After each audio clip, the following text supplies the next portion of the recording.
Peranan Suruhanjaya Tenaga kini melangkaui usaha memastikan bekalan elektrik dan gas berpaip negara kekal selamat serta berdaya harap dengan turut memperkasa literasi tenaga dalam kalangan masyarakat.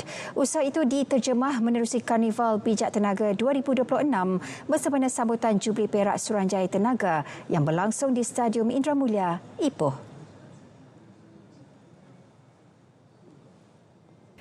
Pengerusi Suruhanjaya Tenaga Datuk Seri Asri Asmidun berkata peningkatan literasi tenaga penting bagi meningkatkan kesedaran orang ramai terhadap penggunaan tenaga secara cekap dan selamat. Penganjuran karnival ini juga merupakan salah satu usaha proaktif ST untuk mengambil pendekatan masyarakat secara inklusif mesra keluarga. Kita mahu memupuk kesedaran mengenai kecekapan dan keselamatan tenaga dan peralihan tenaga melalui pendekatan yang menyeronokkan dan mudah difahami.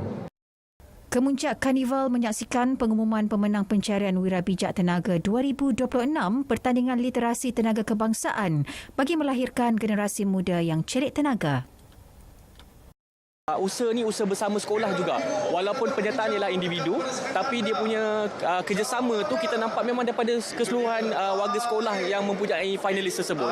So kita rasa benda ni sangat bagus dan kita harapkan yang paling utama ialah berkenaan dengan mesej literasi tenaga tu sampai kepada warga-warga sekolah.